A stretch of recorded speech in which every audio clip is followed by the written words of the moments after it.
درود پاک پڑھیں اللہم صلی علی سیدنا شفیعنا حبیبنا مولانا محمد بارک وسلم صلاۃ و سلام علیک یا رسول اللہ صلی اللہ تعالی علیہ وسلم۔ آدھی رات کو آنکھ کھلی، ملکہ زبیدہ کو اٹھایا، کہا اے زبیدہ، کہا میرے سرتاج کیا ہوا؟ آدھی رات میں نیند کیوں اچٹ گئی؟ کہا دیکھو میرے دل کی بے چینی بڑھ گئی ہے، جلدی سے صبح ہونے دو اور مجھے بھی بہلول دانا کی بارگاہ میں لے چلو، اس لیے کہ میں نے اپنی آنکھوں سے تیرا جنت دیکھ لیا ہے۔ تم نبی کی بات کرتے ہو، اللہ کا ولی دنیا ہی میں جنت بانٹ رہا ہے، لینے والوں کی کمی ہے۔ ارادت لے کے جاؤ، عقیدت لے کے جاؤ۔ شیخ سعدی نے فرمایا کہ علماء کی بارگاہ میں جاؤ تو زبان سنبھال کے، اور ولی کی بارگاہ میں جاؤ تو دل سنبھال کے۔ اس لیے اللہ کے ولی دل کے خطرات سے واقف ہوتے ہیں۔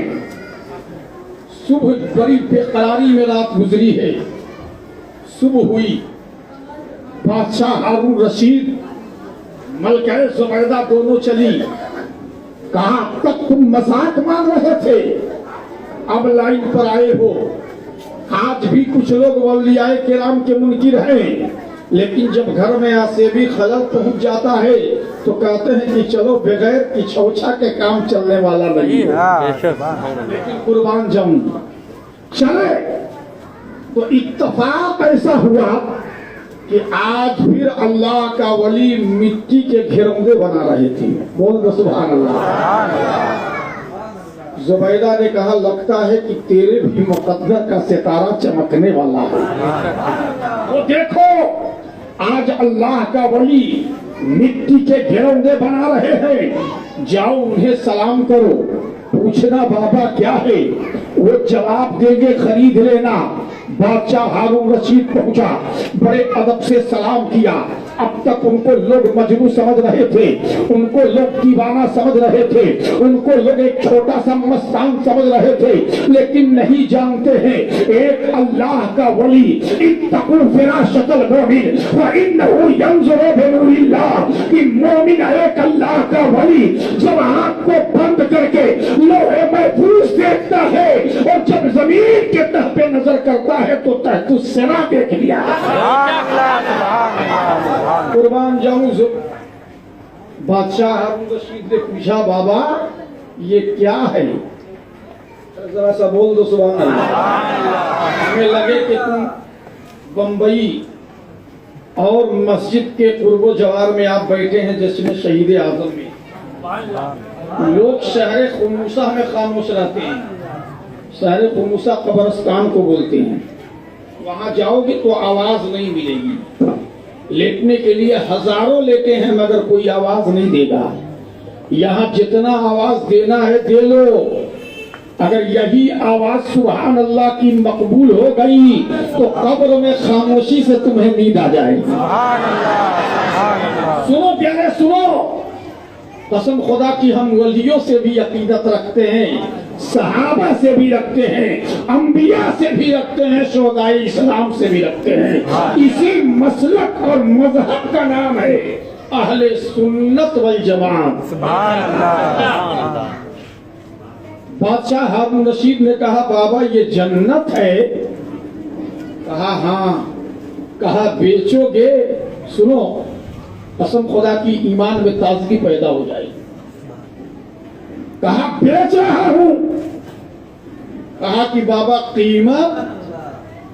کہا تیری حکومت کی آدھی سلطنت ہے اس کی قیمت۔ کہا ہاتھ جوڑ لیا بادشاہ ہارون رشید کھڑا ہو گیا۔ کہا اے اللہ کے ولی بہلول دانا، میری بیگم کو 2 درہم میں بیچ دیا، اور مجھے میری باری آئی تو آدھا سلطنت کیوں مانگ رہے ہو؟ اب سنو، اللہ کا ولی جواب دیتا ہے، اے بادشاہ ہارون رشید سن لے، تیری بیگم جو جنت لے کے گئی تھی، وہ عقیدت میں لے کے گئی تھی، محبت میں لے کے گئی تھی، لیکن تو رات سونے میں جنت دیکھ کر آیا ہے، اور جب جنت دیکھ کر آیا ہے تو اس کی قیمت بھی بڑھ جائے گی۔ بادشاہ خواب دیکھ رہے ہیں اور اس خواب کی تعبیر کو حضرت بہلول دانا بیان کر رہے ہیں۔ جب ایک ولی کے علم کا یہ عالم ہے تو مصطفیٰ کے علم کا کیا عالم ہے؟ اسی کو شاعر نے کہا کہ ریت پر جنت بنا کر کہہ دیا بہلول نے، ریت پر جنت بنا کر ارے کہہ دیا بہلول نے کیا کہ اپنی جنت لے زبیدہ، اپنی جنت لے زبیدہ، ارے کہہ دیا تو ہو گیا معجزہ میرے نبی کا، کہہ دیا تو ہو گیا۔ اور خواجہ غریب نواز کمیٹی کے کچھ بچے بیٹھے ہیں، ایک شعر ان کے لیے دے رہا ہوں، ذرا بول دو سبحان اللہ۔ جب آنا ساگر کو خواجہ نے کہا اجمیر میں، جب آنا ساگر کو خواجہ نے کہا اجمیر میں، کیا کہ ایک کٹورے میں سما جا، ایک کٹورے میں سما جا، اور کہہ دیا تو ہو گیا، ایک کٹورے میں سما جا، اور کہہ دیا تو ہو گیا معجزہ میرے نبی کا، کہہ دیا تو ہو گیا۔ اور آپ نے مٹی کو سونا کہہ دیا تو ہو گیا۔ درود پاک پڑھے اللہم صلی سیدنا شفیعنا حبیبنا مولانا محمد بارک وسلم، صلاۃ و سلام علیک یا رسول اللہ صلی اللہ تعالی علیہ وسلم۔ بیان ہو کس زبان سے مرتبہ صدیق اکبر کا، بیان ہو مرتبہ کس زبان سے صدیق اکبر کا، اور ہے یار غار محبوب خدا صدیق اکبر کا۔ لٹایا راہ حق میں گھر کئی بار اس محبت سے، لٹایا راہ حق میں گھر کئی بار اس محبت سے، کہ لٹ لٹ کر حسن گھر بس گیا صدیق اکبر کا۔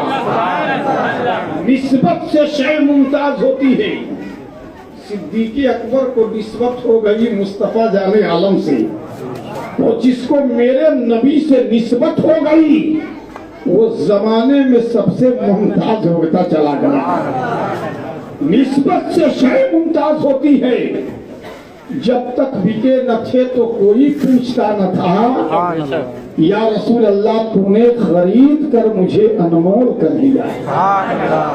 قرآن پاک میں رب تبارک و تعالی نے ارشاد فرمایا، وَسَيُجَنَّبُهَا الْأَتْقَى الَّذِي يُؤْتِي مَالَهُ يَتَزَكَّىٰ، دور رکھا جائے گا دوزخ سے. یہ آیت کریمہ اتقا کا لفظ صوفیہ اور علماء فرماتے ہیں کہ سیدنا صدیق اکبر رضی اللہ تعالیٰ عنہ کے لیے آیت کریمہ نازل ہوئی. کب؟ جب بے شمار غلاموں کو اپنے پیسے سے درہم سے خرید کر سیدنا ابو بکر صدیق رضی اللہ تعالیٰ عنہ نے آزاد کیا تھا. لوگوں نے کہا لگتا ہے بلال پہ ان کا احسان تھا، غلاموں پہ کوئی احسان تھا. اللہ نے آیت کریمہ نازل کی کوئی احسان نہیں، دور رکھا جائے گا دوزخ سے جو اپنا مال دیتا ہو کہ ستھرا ہو اور کسی کا اس پر کوئی احسان نہیں، صرف وہ رب کی رضا چاہتا ہے. وَلَسَوْفَ يُؤْتِيكَ رَبُّكَ فَتَرْضَىٰ. اب آپ اندازہ کریں رب تبارک و تعالی کلام پاک میں صحابی رسول کی شان میں آیت کریمہ نازل کی ہے. کون؟ صدیق اکبر، جن کے اعمال قول و فعل میں امانت و دیانت تھی، جس کی طبیعت میں شفقت تھی، جس کی روحانیت میں محبت تھی، جس کو دیکھنا رسول اللہ صلی اللہ علیہ وسلم کی تلاوت تھی، جس کو حاصل نبی کی خلافت تھی. بیان ہو کس زبان سے مرتبہ صدیق اکبر کا، حیار غار محبوب خدا صدیق اکبر کا. وہ صدیق جب فاران کی چوٹیوں سے آفتاب رسالت معاذ صلی اللہ علیہ وسلم نے کلمہ توحید کا نغمہ بلند کیا تھا، تو سب سے پہلے جس نے اپنے دل میں کلمہ کو، نبی کی محبت کو، مذہب اسلام کو، دعوت اللہ کا نصیباً بنایا تھا، وہ سیدنا صدیق اکبر رضی اللہ تعالیٰ عنہ کی ذات تھی کہ جس نے کلمہ پڑھا تو کلمے والے کو دیکھا، اذان سنی تو اذان والے کو دیکھا، حج کیا تو صاحب حج کو دیکھا، جن کے بارے میں اللہ تبارک و تعالیٰ نے آیت کریمہ نازل کی ہے. اب آپ دیکھیں ایک حاجی جب حج کرنے کے لیے روانہ ہوتا ہے، مشکات شریف کی حدیث ان ابی ہریرہ قال رسول اللہ صلی اللہ علیہ وسلم، میرے آقا علیہ الصلوۃ والسلام ارشاد فرماتے ہیں من حج للہ ولم یفسق فرجع یوم ولدته امہ، کہ جس نے حج کیا اور جب وہ حج کر کے لوٹتا ہے تو ایسے ہی گناہوں سے نکل جاتا ہے جیسے اس کے ماں نے اسے آج ہی جنم دیا ہو. سبحان اللہ، سبحان اللہ. یہ عام لوگوں کا یہ عالم ہے، تو صدیق اکبر رضی اللہ تعالیٰ عنہ کا عالم کیا ہوگا؟ جو کعبے کے کعبہ کو دیکھنے والا ہو، جس نے اذان پڑھی تو اذان والے کو دیکھا، درود پڑھا تو درود والے کو دیکھا. وہ سیدنا صدیق اکبر رضی اللہ تعالیٰ عنہ کی ذات گرامی محتاج تعارف نہیں ہے. کون کلمہ وہ ہے جو آپ کی مرتبت اور آپ کی شان سے واقف نہیں ہے؟ جبکہ میرے نبی نے ارشاد فرمایا، تمام صحابی کے درمیان آپ نے فرمایا تھا کہ انبیاء و رسول کے بعد اگر انسانوں میں کسی کا افضل مقام ہے تو وہ میرے خلیفہ اول سیدنا صدیق اکبر رضی اللہ تعالیٰ عنہ کی ہے. سبحان اللہ، سبحان اللہ. منصب امامت پر آپ نے حیات ہی میں فائز فرمایا خلیفہ اول کے حقدار سیدنا صدیق اکبر تھے. ہر معاملے میں انسانوں سے سب سے منفرد اور ممتاز میرے نبی نے زندگی میں ہی بنایا تھا. اب آپ دیکھیں لوگوں نے سوال کیا، صحابی رسول نے پوچھا، حضرت عمرو بن عاص رضی اللہ تعالیٰ عنہ، حدیث شریف ہے، حضرت عمرو بن عاص عرض کرتے ہیں یا رسول اللہ علیہ السلام، خدا کا ابی و امی ہے، آقا آپ پہ میرے ماں باپ قربان ہوں، آپ کو سب سے زیادہ کس سے محبت ہے؟ سبحان اللہ، سبحان اللہ. میرے نبی نے ارشاد فرمایا حضرت عائشہ رضی اللہ تعالیٰ عنہ سے. بول دو سبحان اللہ۔ آج اسی لیے نکاح جب کسی نوجوان کا پڑھایا جاتا ہے، دعا کی جاتی ہے کہ مولا جو ام المومنین عائشہ سے محبت تھی سرکار کی، وہی محبت ان میاں بیوی کے درمیان پیدا کر دی۔ آپ نے دنیا کو دکھا دیا، بتا دیا کس طرح سے ازدواجی زندگی گزار دی جاتی ہے، لیکن پھر صحابہ نے عرض کیا یا رسول اللہ اس کے بعد آپ کو کس سے زیادہ محبت ہے؟ تو فرماتے ہیں ابوہا، یعنی حضرت ابو بکر صدیق رضی اللہ تعالیٰ عنہ سے زیادہ محبت ہے۔ تو پتہ چلا آپ نے کسی اور صحابہ کا نام نہیں لیا، بلکہ آپ نے حضرت ام المومنین اپنی زوجہ محترمہ حضرت عائشہ صدیقہ کا نام لیا اور فرمایا حدیث میں ابوہا، اس کے بعد ان کے والد گرامی حضرت صدیق اکبر رضی اللہ تعالیٰ عنہ، ان سے میں محبت کرتا ہوں۔ اور حدیث شریف میں آتا ہے کون صدیق اکبر رضی اللہ تعالیٰ عنہ؟ قربان جاؤں جس کے آستانے عالیہ پہ فرشتے حاضری دے رہے ہوں، 70,000 صبح ہیں، 70,000 شام، انبیاء کرام، ملائکہ کرام آپ کی بارگاہ عالیہ میں حاضر ہوتے ہوں، لیکن ام المومنین فرماتی ہیں کہ قسم خدا کی نبی دو عالم صلی اللہ علیہ وسلم دن میں ہمارے گھر 2 مرتبہ تشریف لایا کرتے تھے۔ اچھا حدیث شریف سماعت کریں۔ ایک مرتبہ چاندنی نکلی ہوئی تھی، ذرا بول دو سبحان اللہ۔ مشکات شریف کی حدیث پاک پیش کر رہا ہوں۔ چاندنی نکلی ہوئی ہے، ام المومنین کی گود میں سر رکھ کر آمنہ کا لحل آرام کر رہے ہیں۔ سبحان اللہ۔ آج کہتے ہو نا کہ نبی کے پیٹھ پیچھے کا علم نہیں ہے، میں طنز نہیں کر رہا ہوں، آپ کو بتا رہا ہوں، اس لیے کہ لاکھ عبادت کرو، اگر مصطفیٰ کی شان میں عقیدہ صحیح نہیں ہے تو تمہاری کوئی عبادت قبول نہیں ہوگی۔ بے شک بے شک۔ اس لیے عقیدہ پہلے، اعمال بعد میں۔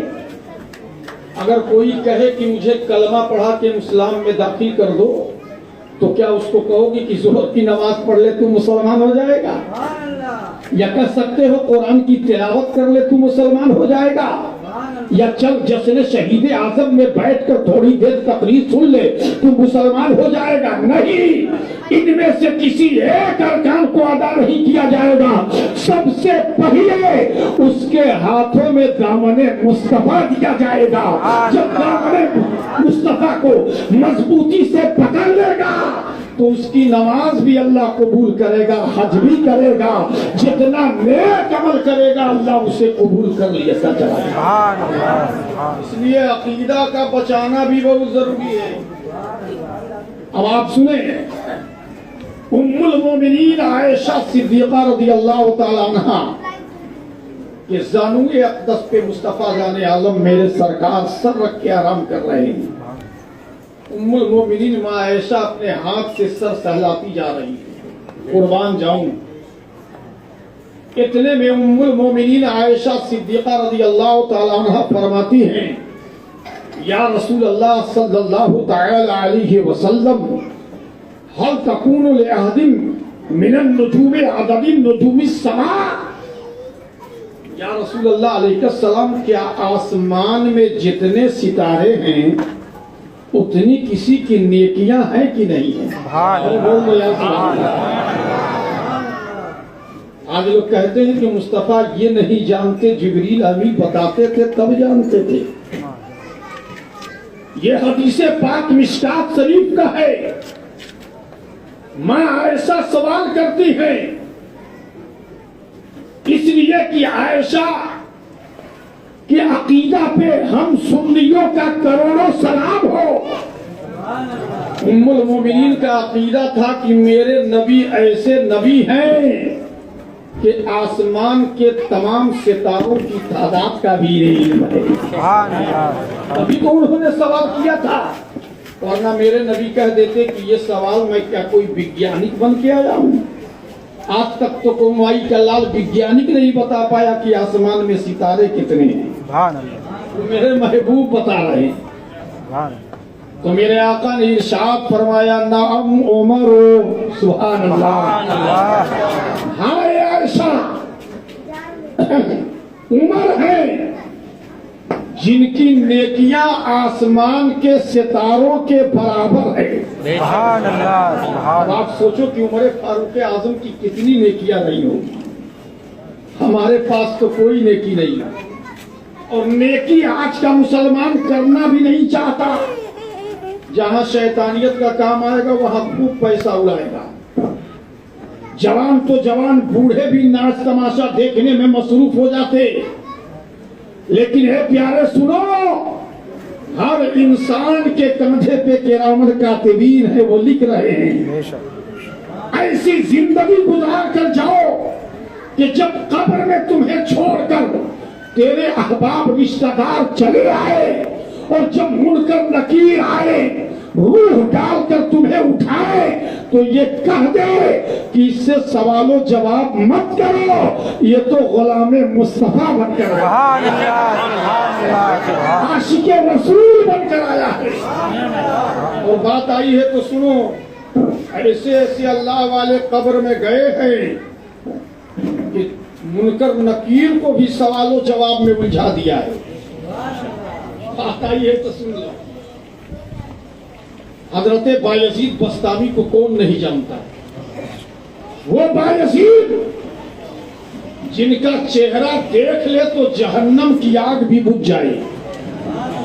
وہ بایزید بستامی جب قبر کے اندر گئے، یہ بچے جب قبر میں ان کو رکھا گیا، سنو بات آئی ہے تو بتا دوں، جب قبر کے اندر انہیں رکھا گیا اور منکر نکیر آ گئے، من ربک ما دینک ما تکون فی شان حق ھذا الرجل، دھایا تھا سوال کرنا جب شروع کر دیا تو بایزید بستامی فرماتے ہیں من انتما، سبحان اللہ، تم دونوں ہو کون؟ تو منکر نکیر نے کہا تمہیں خبر نہیں ہے میں اللہ کے مقرب فرشتے ہیں، جو مر کے آتا ہے اس سے سوال کرنا ہماری ڈیوٹی ہے، تم سے بھی سوال کر رہا ہوں۔ تو بایزید بستامی نے کہا تھا قسم خدا کی سنت پہ عمل کیا کرو پیارے، تمہاری دنیا و آخرت دونوں سنور جائے گی، کیونکہ اللہ کے ولی سنت پہ عمل کرتے ہیں، اور جب سنت پہ عمل کرتے ہیں تو سنت کے وسیلے سے اللہ انہیں ولی بنا لیا کرتا ہے۔ سنت دیکھیں، بایزید بستامی فرماتے ہیں کہ یہ بتاؤ تم نے میرے نبی کی سنت تو ادا ہی نہیں کیا، سبحان اللہ، اس لیے کہ میرے آقا نے ارشاد فرمایا اگر کوئی پہلے کلام کرے سلام سے پہلے تو اس کے بعد کا جواب ہی مت دو، اور تم نے نہ سلام کیا، نبی کی سنت تو ادا ہی نہیں کیا، اور آ کے دھڑا دھڑ ہم سے سوال شروع کر دیے۔ پہلے میری قبر سے نکلو اور میرے مصطفیٰ کی سنت ادا کرو، پھر ہر سوال کا جواب تمہیں دیا جائے گا۔ بے شک،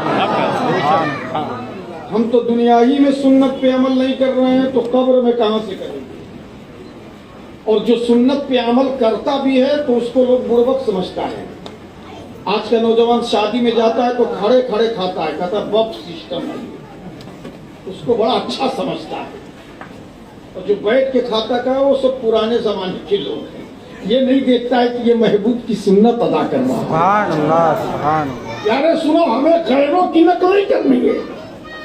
اب دنیا سجن للمؤمنین والجنت للکافرین، یہ دنیا مومنوں کے لیے قید خانہ ہے اور کافروں کے لیے جنت ہے۔ قیدی کی زندگی گزار کر جاؤ تو جنت تو اللہ نے مسلمانوں کے لیے ہی بنایا ہے۔ نکلو میری قبر سے۔ تو منکر نکیر نے کہا ارے یار یہ کیسا بندہ آیا، ہم اس کا سوال جواب کر رہے ہیں، یہ ہمارا ہی سوال و جواب کرنے لگا۔ کہا چونکہ محبوب کی بات تھی، کاٹتا کیسے؟ اس لیے کہ اگر محبوب ناراض ہو جائے تو خدا بھی ناراض ہو جائے. بے شک سبحان اللہ. باہر نکلنا پڑا اور باہر نکل کے انہوں نے کہا السلام علیکم. بایزید بستامی نے فرمایا وعلیکم السلام. اب آ جاؤ، اب جو پوچھنا ہے پوچھو، جو سوال کرنا ہے سوال کرو، جواب دیا جائے گا. سب سے پہلا سوال کیا من ربک، یعنی تیرا رب کون ہے؟ تو بایزید بستامی نے کہا یہ بتاؤ، ابھی ابھی تم نے مجھ کو سلام کیا تو کیا سمجھ کے سلام کیا؟ کافر سمجھ کے کیا یا مومن سمجھ کے کیا؟ اللہ اکبر. تو منکر نکیر نے کہا نہیں، سلام تو میں نے مسلمان سمجھ کے کیا ہے. تو بایزید بستامی فرماتے ہیں جب تم نے مسلمان ہو کے سلام کیا ہے تو ایک مسلمان سے یہ پوچھا جاتا ہے کہ تیرا رب کون ہے؟ تیرا رب کون ہے؟ اور بایزید بستامی نے فرمایا چلو میں تیرے سوال کا جواب دے دوں. ربی اللہ، میرا رب اللہ ہے. تم اوپر جاؤ گے، رب کی بارگاہ میں فائل لے کر جاؤ گے کہ بایزید نے جواب صحیح دے دیا. من ربک کا جواب ربی اللہ دیا ہے. اگر وہ اللہ کہہ دے کہ بایزید میرا بندہ نہیں ہے تو تم میری بات مانو گے کہ اس کی مانو؟ منکر نکیر پڑ گئے. پھر اللہ والے ایسے ایسے قبر میں گئے ہیں. منکر نکیر نے کہا نہیں، میں تو اسی کی مانوں گا. تو بایزید بستامی نے کہا تب یہاں سوال و جواب کرنے کی ضرورت نہیں ہے. جاؤ پہلے میرے رب سے پوچھنا کہ بایزید تیرا بندہ ہے کہ نہیں ہے. اگر اللہ کہہ دے گا کہ بایزید میرا بندہ ہے تو سارا معاملہ وہیں پار ہو جائے گا. اس لیے سنت پہ عمل کیا کرو، سنت پہ. آج کا مسلمان ایسا پیر ڈھونڈتا ہے، میں بہت جگہ گھومتا ہوں. ایک گجرات دمن میں گیا تھا، ایسا پیر جو 5 انگوٹھیاں ہاتھ میں ہے. ارے کیوں مسلک اعلیٰ حضرت کو یار بدنام کر رہے ہو؟ اور مسلمان ایسا ہی پیر ڈھونڈتا ہے، نہ خود وہ نماز پڑھے نہ ہمیں نماز پڑھنے کے لیے کہے. ارے ہم کہتے ہیں غوث الاعظم دستگیر سے بھی کوئی بڑا پیر ہے؟ نہیں. 40 برس تک عشاء کی وضو سے فجر کی جماعت میرے پیرانے پیر روشن ضمیر حضرت شیخ محی الدین عبدالقادر جیلانی نے پڑھی. سبحان اللہ، سبحان اللہ. ان سے بڑا کون پیر ہے؟ لیکن آج تو لوٹا پیر، سوٹا پیر، چھوٹا پیر، ابا پیر، ڈبا پیر، پیر میاں بکری، مرید میاں گھاس. کہتا ہے کہ ہم پہچانتے نہیں ہیں کہ پیر کو پہچان نہیں پائے. اصلی نقلی گھی پہچان لیتا ہے. بھنگار کا سارا مال اوریجنل ہے، کون ڈپلیکیٹ ہے وہ پہچان ہو جاتی ہے، لیکن پیر کی پہچان نہیں ہو پاتی ہے. نہیں، پیر وہی ہے کہ جس کی صورت دیکھ لو تو خدا یاد آ جائے. سبحان اللہ. جو سنت پہ عمل کرنے والا ہوگا وہ ہمارا پیر ہوگا. پیر دیکھنا ہو تو ہم نے اپنی آنکھوں سے دیکھا ہے، وہ ہمارے پیر بریلی کے تاج الشریعہ ہے کہ دہلی کے قاضی میدان میں جتنے کو بیٹھا دو تو اندھیرا ہو جائے گا، اور رات کی تاریکی میں حضور تاج الشریعہ کو بٹھا دو تو ہر طرف اجالا ہو جائے گا. پیر تلاش کرو. میں یہ نہیں کہتا ہوں، بایزید بستامی خود فرماتے ہیں کہ جس کا کوئی پیر نہیں اس کا شیطان پیر ہوتا ہے. لیکن کامل پیر تلاش کرو. بے نمازی نہیں، داڑھی منڈا نہیں، ناچنے والا نہیں، رقص و سرور کی محفلیں قائم کرنے والا نہیں، عورتوں سے ہاتھ پاؤں دبوانے والا پیر نہیں، بلکہ سنت شریعت پر، سنت مصطفیٰ پہ بھرپور عمل کرتا ہے. حقیقت میں وہ پیر بھی ہے اور ہم جیسے علماء کے سر کی تاج بھی ہے. ایسے پیروں کی ہم لوگ ادب کرتے ہیں. ماں عائشہ صدیقہ فرماتی ہیں یا رسول اللہ علیہ السلام کیا کسی کی نیکیاں ہیں جو آسمان کے ستاروں کے برابر ہے؟ تو میرے نبی نے ارشاد فرمایا نام عمر و ہاں عمر ہیں. آج کا کوئی وٹنگا پائجامہ والا اگر انسان مل جائے تو کہے گا کہ یا رسول اللہ، ماں عائشہ فرماتی کہ ہم بھی انسان، آپ بھی انسان، آپ نے کیسے گن لیا کہ آسمان میں ستارے کتنے ہیں؟ لیکن ماں عائشہ جانتی ہے میرا پیغمبر لاجواب پیغمبر ہے، وہ تمام ستاروں کی تعداد کو بھی جانتا ہے، اپنے امتیوں کے احوال کو بھی اعمال کو بھی جانتا ہے. سبحان اللہ سبحان اللہ. تب نے کہا نام عمر ہو، ہاں عمر ہیں جن کی نیکیاں آسمان کے ستاروں کے برابر ہے. سبحان اللہ. کیا صحابی کرام کا مقام ہے، کیا شان ہے. اتنا کہنا تھا کہ آپ فرماتی ہیں ماں عائشہ ام المومنین فَأَيْنَ حَسَنَاتُ أَبِي بَكْرٍ، یا رسول اللہ میرے والد گرامی ابو بکر صدیق کی نیکیاں کدھر گئی؟ ارے بول دو سبحان اللہ. تو میرے آقا نے ارشاد فرمایا اے عائشہ، عمر کی ساری نیکیاں ابو بکر صدیق کی ایک نیکی ان تمام نیکیوں پر بھاری. سبحان اللہ. علماء اسی نیکی کو غار والی نیکی کا ذکر فرماتے ہیں. سبحان اللہ. تو پیارے سیدنا صدیق اکبر کا بہت بڑا مقام ہے. تمام میں طاقت کے برابر عمر کی نیکیاں اور عمر کی ساری نیکیاں ابو بکر صدیق کی ایک نیکی ان تمام نیکیوں پہ بھاری ہے. سبحان اللہ. خلیفہ اول نائب محبوب رب اکبر صدیق اکبر کی شان کوئی مقرر کیا بیان کر سکتا ہے، جو انبیاء و رسول کے بعد افضل البشر ہیں. تمام انسانوں میں جس کا رتبہ سب سے افضل وہ بلند ہے. ایک مرتبہ صدیق اکبر رضی اللہ تعالیٰ عنہ ادھر سے جا رہے تھے. ذرا مسکرانا سنت ہے میرے نبی کی، تم بھی مسکرا کے کہہ دو سبحان اللہ. اس لیے کہلوا رہا ہوں کہ 90 نیکی ملتی رہے آپ کو. ارے ہم آئے ہیں تو کچھ فائدہ آپ کا کرا کے جائیں. آپ بھی تو ہمارا فائدہ کراتے ہو تو کم سے کم کہلواؤں گا تو آپ کہو گے سبحان اللہ، فرشتے اس کو نوٹ کریں گے فلاں صاحب نے 10 مرتبہ بیٹھ کر سبحان اللہ کہا.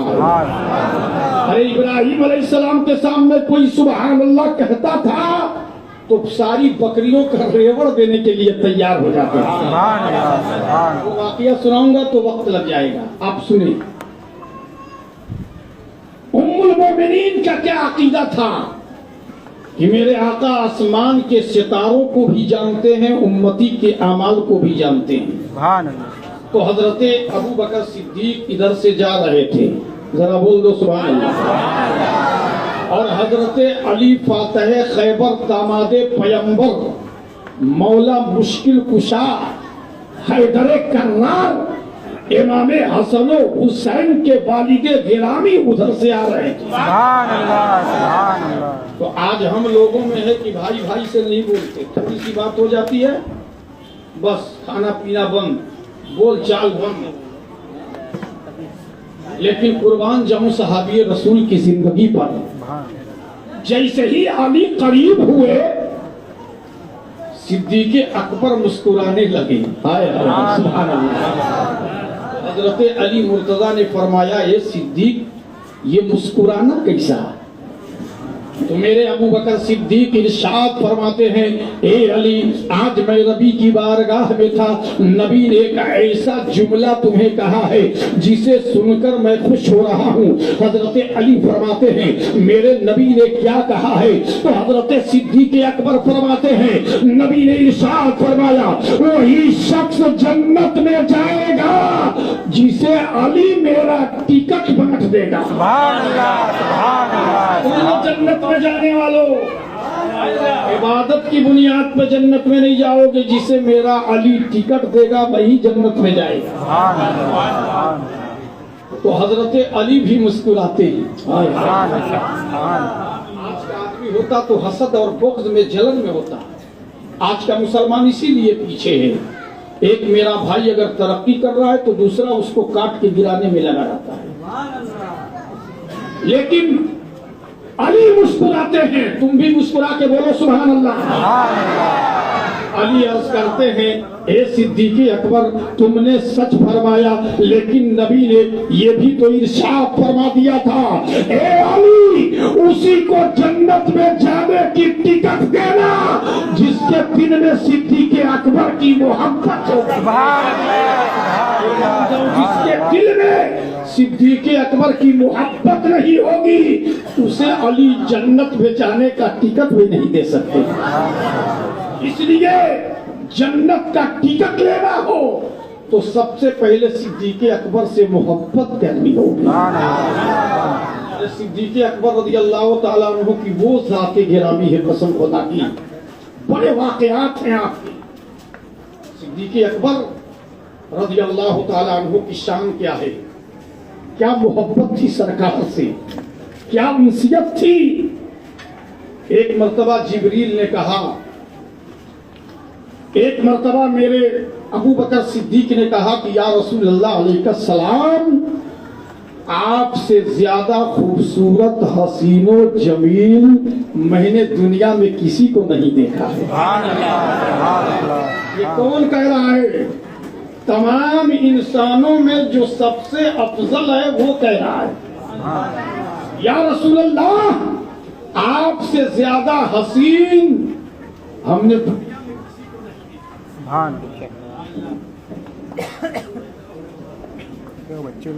ادھر آپ ہی ہیں, چلیے آئیے. میرے آقا نے ارشاد فرمایا صدقتا. تم بھی بول دو سبحان اللہ. سچ ہے. لیکن ابو بکر صدیق جب باہر گئے تو معذاللہ ابو جہل آپ کو بدصورت کہہ رہا تھا.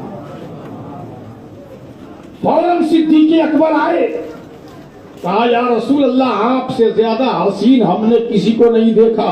لیکن ابو جہل ایسا ایسا کہہ رہا تھا. نبی نے فرمایا صدقتا. حضرت ابو بکر صدیق مچل جاتے ہیں یا رسول اللہ جب میں نے یہ کہا کہ آپ سے زیادہ کوئی حسین و جمیل نہیں ہے تو آپ نے فرمایا صدقتا. اور جب میں نے کہا آپ سے زیادہ, جب ابو جہل نے کہا کہ آپ کا چہرہ اچھا نہیں لگتا تو آپ فرماتے ہیں صدقتا. آخر دونوں معاملہ کیسے ہو سکتا ہے؟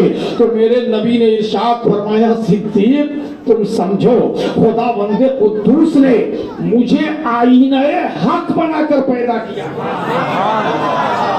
اللہ تبارک و تعالی نے مجھے آئینہ حق بنا کر پیدا کیا ہے. اور تم تو جانتے ہو صدیق آئینے میں جس کی جیسی صورت ہوتی ہے تو ویسے ہی صورت نظر آتی ہے.